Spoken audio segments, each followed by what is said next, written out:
అమ్మవారిని చేసిన స్తోత్రాలు ఉన్నాయనుకోండి, అవి ఆ సందర్భంలో అయిపోయినవి కావు.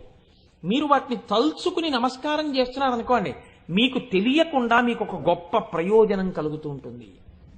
ఇవి ఎందుకు ఇస్తారో తెలుసా అండి మీకు? ఇవి ఇవ్వడం వెనకాతల చాలా పెద్ద రహస్యం ఉంటుంది. అవి అన్వయం చేసుకుని విని ఒక్కసారి నీ జీవితాన్ని ధన్యం చేసుకో అని చెప్పడానికే ఈ నామం వచ్చింది. మీకు నేను ఒక ఉదాహరణ చెప్తాను. సర్వమంగళమాంగళ్యే శివే సర్వార్థ సాధికే శరణ్యే త్రయంబకే దేవి నారాయణి నమోస్తుతే. ఇదొక శ్లోకం. ఇది ఎక్కడదో తెలుసా అండి? చండీ మంత్రము యొక్క మాలార్ణవము అని చెప్పి అమ్మవారి యొక్క దేవీ వైభవము అని ఒకటి ఉంది. ఆ దేవీ వైభవాన్ని వర్ణించేటటువంటి ఘట్టంలో ఈ శ్లోకం ఉంది. ఈ శ్లోకంలో ఏమంటారంటే సర్వమంగళ మాంగళ్యే శివే సర్వార్థ సాధికే. అమ్మా, సర్వమంగళ మాంగళ్యే, సర్వమంగళములకు కూడా మంగళప్రదమైన దానా, శివే మంగళములనిచ్చేదానా, సర్వార్థ సాధికే, ఏది జరగాలన్నా ఎవరి అనుగ్రహం ఉంటుందో ఆ వారి వలన జరగవలసినటువంటి పనులన్నీ ఉన్నాయి అని చెప్పినప్పుడు ఆ తల్లి ఎవరో అటువంటి తల్లివైనదానా, సర్వార్థ సాధికే శరణ్యే త్రయంబకే దేవి, మూడు కన్నులున్నవో తల్లి నీకు నేను శరణాగతి చేస్తున్నాను. శరణ్యే త్రయంబకే దేవి నారాయణి నమోస్తుతే, నారాయణి నారాయణుని చెల్లెలా నీకు నమస్కరించుతున్నాను. ఇది బాహ్యార్థం. అసలు ఈ శ్లోకం వెనకాతల ఉండేటటువంటి చాలా పెద్ద రహస్యం ఏమిటో తెలుసా అండి? ఇప్పుడు మీరు సర్వమంగళ మాంగళ్యే శివే సర్వార్థ సాధికే శరణ్యే త్రయంబకే దేవి నారాయణి నమోస్తుతే అన్నారనుకోండి స్నానం చేసి, లేకపోతే మీ పిల్లలతో అనిపిస్తున్నారనుకోండి, మీకు తెలియకుండా మీ ఇంట్లో ఏం జరుగుతుంటుందో తెలుసా అని అడిగింది శాస్త్రం. ఏం జరుగుతుంది అంటే, మంగళకరమైనటువంటి వస్తువులు ప్రపంచంలో కొన్ని ఉన్నాయి. ఈ వస్తువుల్ని పేరు విన్నా, పేరు తలుచుకున్నా, వాటిని చూసినా, ఒకవేళ ఏదైనా దోషం జరగబోతుంటే, ప్రమాదం జరగబోతుంటే వాటి వలన తప్పుతుంది. అమ్మవారు అనుగ్రహించాలనుకుంటే వాటిగా వచ్చి అనుగ్రహిస్తుంది. ఇక్కడే ఈ సభలోనే ఉన్నారు ఒక ఆయన, నాతో పాటు రోడ్డు మీద కలిసి ఇంటికి వచ్చారు. వీధి గేటు దగ్గర నిలబడి మాట్లాడుతున్నాను ఇలా చేతులు వెనక్కి పెట్టుకుని. ఎందుకు వచ్చిందో తెలియదు, ఎక్కడి నుంచో ఒక ఆవు వచ్చి నా చేతులు నాకుతోంది. నాకుతుంటే అరే ఆవు వచ్చిందే పాపం, దీన్ని ఇలా పంపించడం ఎందుకు అని నేను నా భార్యని పిలిచి 4 అరటిపళ్ళు ఇవ్వవే అన్నాను. అంటే నా దగ్గర ఉన్న ఆయన పరిగెత్తుకుంటూ వెళ్ళి తీసుకొచ్చి ఆ అరటిపళ్ళు అవి ఆ ఆవుకి పెట్టారు. అదే రోజు ఆయన మోటార్ సైకిల్ మించి పడిపోయి తల పగిలిపోయి చాలా ప్రమాదకరమైన స్థితికి వెళ్ళిపోవలసిన వ్యక్తి కౌకు దెబ్బలతో బయటకు వచ్చేశారు. నాకు తెలియదు ఈ విషయం, ఆయనే నాకు వచ్చి చెప్పారు ఇవాళ పొద్దున్న. గురువుగారు, నేను ఆ రోజు ఆవు రూపంలో నన్ను అమ్మవారి వచ్చి నా చేత అరటిపండు పెట్టించుకుని ఈ ఫలితాన్ని అడ్డుపెట్టి నాకు అకాల మృత్యువు రాకుండా ఆ తల్లి నన్ను కాపాడినది, లలితా సహస్రం వింటుండడం నన్ను కాపాడేసిందండి అన్నారు ఆయన. అది భక్తి. కాబట్టి చూడండి, కొన్ని వస్తువులు ఉంటాయి. ఈ శ్లోకం చెప్పినప్పుడు ఏమవుతుందంటే ఆ వస్తువులనన్నిటినీ చూసిన ఫలితం, ఆ వస్తువులన్నిటి పేర్లు మీరు చెప్పిన ఫలితం మీ ఖాతాలో వేస్తారు. ఏవి ఆ వస్తువులు? ఆ పేర్లు వింటే చాలండి. ఒక్కసారి ఆ పేర్లు విన్నా, వస్తువుల్ని ముట్టుకున్నా చాలు. అవి మొట్టమొదటిది బ్రహ్మవేత్త. ఎవరు బ్రహ్మవేత్త అయి బ్రహ్మజ్ఞానంతో ప్రకాశిస్తూ ఉంటాడో, పరమ భక్తి జ్ఞానముల యొక్క ఆలవాలమై ఉంటాడో, అటువంటి మహాపురుష దర్శనమే చాలు దౌర్భాగ్యములు నశిస్తాయి. రెండవది గోవు. ఆవు కనపడినా, ఆవుకి మీ చేత్తో ఏదైనా పెట్టినా, ఆవు కనపడగానే మీరు చెప్పులు విప్పి దాని పృష్ఠభాగానికి నమస్కారం చేసి వెళ్ళిపోయినా, దాని గంగడోలు ముట్టుకుని నిమిరినా, ఆఖరికి ఇంత పండో కాయో మీరు ఆవుకి పెట్టినా, అది ఉత్తర క్షణంలో సాక్షాత్తు మీరు లలితాపరాభట్టారికకే పెట్టిన మహానైవేద్యమై మిమ్మల్ని కాపాడుతుంది. గోవు అమ్మవారు పరమమంగళప్రదమైన వస్తువు లోకంలోది. 3 అగ్నిహోత్రము. అగ్నిహోత్రం ఎక్కడైనా మంట కనపడింది అనుకోండి, మంట పరమ పవిత్రము. మంటకి అసలు అశౌచం అన్నది ఉండదు. శవాన్ని కాల్చినా మంట మంటే, దానికి ఏం అశౌచం ఉండదు. పాలు కాచినా మంట మంటే, నిత్యాగ్నిహోత్రంలో అగ్నిహోత్రమైనా మంటే, మంట అంత గొప్పది, అందుకే మంట ఎక్కడున్నదో ఆ మంట అంత మంగళప్రదమైన వస్తువు. 4 బంగారము, బంగారము యొక్క దర్శనం చేత పాపములు పోతాయి. 5వది వెన్న, పాలు తోడు పెట్టి పెరుగు చేసి పెరుగులో కవ్వం పెట్టి చిలికిన తర్వాత వచ్చేటటువంటి వెన్న ఏది ఉన్నదో ఆ వెన్న పూస చూసిన వెన్న వెన్న అని మీరు అన్న ఇంట్లో దాని వలన మీకు మంగళములు కలుగుతాయి. అందుకే కృష్ణ భగవానుడు ఎక్కడుంటాడు అంటే ఎక్కడ వెన్న ఉంటుందో అక్కడ ఉంటాడు.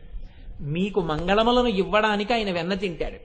పరమ మంగళప్రదమైన వస్తువులలో వెన్న ఒకటి. అందుకే పాడి పంట ఉన్న ఇల్లండి అంటారు, అదో ఐశ్వర్యం. అంటే అక్కడ వెన్న దొరుకుతుంది. తర్వాతది సూర్యుడు పరమమంగళప్రదమైనటువంటి బింబం. సాక్షాత్ మాంస చక్షువుకి కనపడేటటువంటి ఒకే ఒక్క పరమేశ్వరమూర్తి సూర్య భగవానుడు. అందుకే సూర్య దర్శనం ఒక్కసారైనా నమస్కారం చేయకుండా అసలు ఆ రోజు గడపకూడదు. తప్పకుండా ఒక్కసారైనా సూర్యబింబానికి నమస్కారం చెయ్యాలి. అసలు సూర్యబింబానికి నమస్కారం చేయకుండా రోజు గడిపేస్తే అంతకన్నా కృతజ్ఞత ఇంకొకటి లేదు. స్త్రీలు, ఆడవారు ఏ రూపంలో ఉన్నా సరే స్త్రీ పరమ మంగళప్రదమైనటువంటి స్వరూపము. అలాగే రాజు ప్రభు దర్శనం, ప్రభువుని దర్శనం చేస్తే రాజ్యాన్ని పరిపాలించేటటువంటి ప్రభువు మంగళప్రదుడై ఉంటాడు. ప్రభు దర్శనము ఉట్టినే పోదు, కాపాడి తీరుతుంది. కాబట్టి ఇవి మంగళప్రదమైనటువంటి వస్తువులు. మీకు ఇంకొక పెద్ద రహస్యం చెప్పనండి. జ్యోతిషంలో కొన్ని గ్రహాలు బలహీనంగా ఉన్నాయంటారు. మీరు కొంచెం ఇది చేయండి, కొంచెం అది చేసుకోండి అంటారు. అన్నిటికన్నా గొప్ప విరుగుడుగా శాస్త్రం ఏం చెప్పిందో తెలుసా? గ్రహములు బలహీనంగా ఉంటే రోజు ఈ శ్లోకం చెప్పుకోవాలి.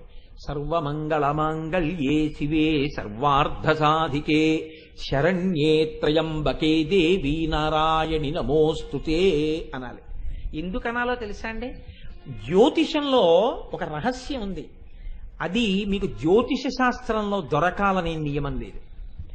వేరొక చోట లభ్యమవుతుంటాయి. మీ యొక్క జాతకంలో పాపపు గ్రహాలు చూస్తూ మిమ్మల్ని బాధ పెట్టేయడానికి సిద్ధపడిపోతుంటే వాటిని తొలగతీసి వాటి యొక్క శక్తి తగ్గించేసి మిమ్మల్ని ఏడిపించకుండా చాలా తక్కువ ఫలితం ఇచ్చి వెళ్ళిపోయేటట్టుగా చెయ్యగలిగినటువంటి శక్తి ఏ శ్లోకానికి ఉందో తెలుసా అండి? ఈ శ్లోకానికి ఉంది. ఈ శ్లోకం మీరు చెప్పగానే అమ్మవారు ఆ శ్లోకంలోంచి కొన్ని వస్తువులుగా ప్రకాశిస్తుంది. వీటిని మీరు తలుచుకున్నా, వీటిని మీరు విన్నా, వీటి గురించి చెవిలో పడినా అమ్మవారి అనుగ్రహం కలుగుతుంది. అవే ఒకటి పెరుగు. పెరుగు పరమమంగళప్రదమైన వస్తువుల్లో ఒకటి. పెరుగు వంక మీరు కానీ రోజు చూస్తే ఇంట్లో ఒక్కసారి పెరుగు వంక, పెరుగు పాత్రకు అందుకే కాలు తగలరాదు. పెరుగు వంక చూశారనుకోండి, మీకు బలహీనంగా ఉన్న గ్రహాలు బలపడతాయి. మీకు దుష్ఫలితములను రాకుండా గ్రహములను ఆపు చేయడానికి తేలిక మార్గంగా దేవి స్తోత్రంలో ఏం చెప్తారంటే పెరుగు చూడు అని చెప్తారు. 2 నెయ్యిని చూడాలి. నెయ్యి తినవద్దని కాని, నెయ్యి వేసుకోకండని కాని, నెయ్యిని తక్కువ చేసి కాని, నెయ్యి వల్ల ప్రమాదాలు వస్తాయని కాని మాట్లాడరాదు. ఎప్పుడూ చెప్పకూడదు. ఏమని చెప్పాలంటే, మీరు నెయ్యి తినకండి ఎక్కువ అని చెప్పవలసి వచ్చింది అనుకోండి, ఏమని చెప్పాలని అడిగింది శాస్త్రం. మీరు పరిశేచనానికి అభికారంగా మాత్రమే నీతిని ఉపయోగిస్తూ ఉండండి చెప్పాలి. అంతేకాని మీరు నెయ్యి తినకండి అని ఎప్పుడూ చెప్పకూడదు. దానివల్ల ఏమవుతుందో తెలుసా అండి? వెంటనే మీకు బలహీనంగా ఉన్న గ్రహాలు ఏమున్నాయో అవి బాగా పాప ఫలితాన్ని ఇస్తాయి. అలా మాట్లాడకూడదు. అందుకే కొన్ని వస్తువుల గురించి తెలిసి మాట్లాడాలి తప్ప తెలియకుండా మాట్లాడకూడదు అసలు. అందున మీకు ఇంకొక మాట చెప్తున్నాను, మీకు బాగా జ్ఞాపకం ఉండడానికి చెప్తున్నాను. అమ్మవారి గురించి ఉపన్యాసం చెప్పేవాళ్ళు ఎవ్వరి దగ్గరికి వెళ్ళి మీరు నెయ్యి తినద్దని చెప్పకూడదు. ఆయన తింటున్నాడో తింటలేదో మీకు అనవసరం. ప్రయత్నపూర్వకంగా వెళ్ళి అమ్మవారి గురించి ఉపన్యాసం చెప్తున్న వాడి దగ్గరికి నెయ్యి తినకండి అని మీరు చెప్తే మీ ఖాతాలో పాపం వేస్తారు. నేను అబద్ధం చెప్పాననుకుంటే ఈ అధ్యాయం దేవీ భాగవతంలో ఉందో లేదో మీరు చదువుకోండి. అలా చెప్పకూడదు. కొన్ని పరమమంగళప్రదమైన వస్తువులు ఉంటాయి, వాటి గురించి ఎన్నడూ అన్యంగా ప్రస్తావన చేయరాదు. కాబట్టి నెయ్యి, పాల గిన్నెకి అందుకే కాలు తగలరాదు. అందుకే కొత్తింట్లోకి వెడితే పాలు పొంగిస్తారు. పాలవంక మీరు చూసి పాలకి నమస్కారం చేస్తే మీ గ్రహాలు బలపడతాయి. మంగళప్రదమైనటువంటి వస్తువు, అందులో అమ్మవారు ఉంటుంది. సిద్ధార్థము, మీరు కష్టపడి సంపాదించి తెచ్చుకున్న డబ్బు అంతా బ్యాంకులో పెట్టకూడదు, కొంత ఇంట్లో ఉండాలి. అందుకే మీరు సిద్ధంగా తెచ్చుకున్న డబ్బు ఒక్కసారి చూసి నమస్కారం చేస్తే మీ గ్రహములు బలపడతాయి. 2 తర్వాతది పసుపుని ఎన్నడూ కాలు తరగడం కానీ తృణీకరించడం కానీ ఎప్పుడూ చెయ్యరాదు. పసుపు పరమ మంగళ ద్రవ్యము. తులసి పరమ మంగళ ద్రవ్యము. ఇవి జ్యోతిష సంబంధంగా నేను చెప్తున్నవి. తులసి చెట్టు వంక రోజు చూసినా, తులసి చెట్టులో నీళ్లు పోసినా మీకు పాప ఫలితాలని పాపగ్రహాలు విశేషంగా ఇచ్చేయకుండా రక్షిస్తాయి. అమ్మవారు రక్షిస్తుంది తులసిగా. అందుకే ప్రతి ఇంట్లో తులసి పెట్టి నీళ్లు పోయిందంటారు మన వాళ్ళు. కారణం తులసి. అద్దము, అందుకే వేళాపాళా లేకుండా అద్దం బద్దలుగొట్టారా అంటారు. అందుకే పగిలిన అద్దమునందు ముఖము చూసుకొనరాదు. ఇంట్లో అద్దం పగిలిపోయిందనుకోండి, మీరు వెంటనే ఆ అద్దాన్ని విడిచిపెట్టేయాలి తీసుకెళ్ళి. అద్దాన్ని చాలా జాగ్రత్తగా పట్టుకోవాలి తప్ప అద్దం పగిలిపోయేటట్టుగా ఎప్పుడూ ప్రవర్తించరాదు. అద్దము మీ జాతకంలో ఏవైనా గ్రహాలు బలహీనంగా ఉంటే ఇంట్లో అద్దం పగలడం ఒక్కొక్కసారి ఇబ్బంది. అందుకని అద్దమునందు అమ్మవారి యొక్క శక్తి ఉంటుంది. అద్దంలో ఓసారి చూసుకుంటే మంగళం కలుగుతుంది. అందుకే పెళ్లి కొడుక్కి స్నాతకం చేసినప్పుడు అద్దం చూపిస్తారు. చూపించి ఇంక ఇవాళ నుంచి నువ్వు అద్దం చూసుకో అని చెప్తారు. ఎందుకంటే ఆయన 10 కాలాలు ఉండాలి, దానివల్ల ఆవిడ పసుపుతాడు ఉండాలి, ఆ కుటుంబం వృద్ధిలో ఉండాలి. అద్దం మంగళ వస్తువు, అమ్మవారి అనుగ్రహాన్ని ఇస్తుంది. పుష్పము, పువ్వు ఎక్కడన్నా కింద కనపడింది అనుకోండి, ప్రత్యేకించి సువాసిని ఎప్పుడు ఆ పువ్వును అలా వదిలిపెట్టి వెళ్ళకూడదు. తీసి గోడ మీద చెట్ల కిందో పెట్టి వెళ్ళాలి తప్ప పువ్వును అలా విడిచిపెట్టి వెళ్ళకూడదు. అమ్మవారు ఉంటుంది పువ్వులందు. పువ్వు అంత గొప్పది, ఇది గ్రహములను కూడా శక్తినివ్వగలదు. తర్వాతది బిల్వపత్రము. బిల్వపత్రం అంత గొప్పది. దర్శనం స్పర్శనం పుణ్యం, స్మరణం పాపనాశనం. తలుచుకున్నా చాలు, చూసినా చాలు, ముట్టుకున్నా చాలు బిల్వవృక్షాన్ని. మనకి ఇక్కడ దేవాలయంలో బిల్వవృక్షం పక్కనే అమ్మవారు ఉంటుంది. అది విచిత్రం. అందుకే అంత శక్తివంతురాలు. కాబట్టే లలితా సహస్రం ఉపన్యాసాలు చేయించి కోటి కుంకుమార్చన చేయిస్తోంది ఆవిడ. బిల్వపత్రము. ఆ తరువాతది ఎవరో తెలుసా అండి? సువాసిని. బొట్టు పెట్టుకున్న ఆడదాన్ని కానీ మీరు ఇలా ఒకసారి చూసి నమస్కారం చెయ్యగలిగితే మీకు జాతకంలో బలహీనంగా ఉన్న గ్రహాలు కూడా మిమ్మల్ని ఇబ్బంది పెట్టలేవు. సువాసిని దర్శనం అంత గొప్పది. అందుకే సువాసినియే అమ్మవారు. సువాసిని కానీ అమ్మవారిని ఒక్కసారి పైనుంచి కిందకి, కింద నుంచి పైకి చూసింది అనుకోండి, అమ్మవారు ఎంత సంతోషపడిపోతుందంటేనండి, పరవశించిపోయి తల్లి ఉత్తర క్షణంలో ఆ సువాసిని యొక్క సౌభాగ్యాన్ని మరింత బలవత్తరం చేసేస్తుంది. చేసి పొంగిపోతుంది ఆవిడ. కాబట్టి సువాసిని.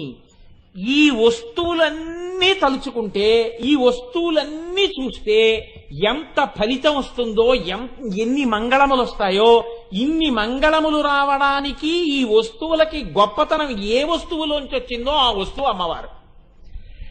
ఆవిడ్ని తలుచుకోవడానికి ఈ శ్లోకం ఎవరు చదువుతారో దేవీ మహాత్మ్యంలోంచి వారు ప్రతి ఈ వస్తువులన్నీ రోజు వెళ్ళి చూసినట్టే.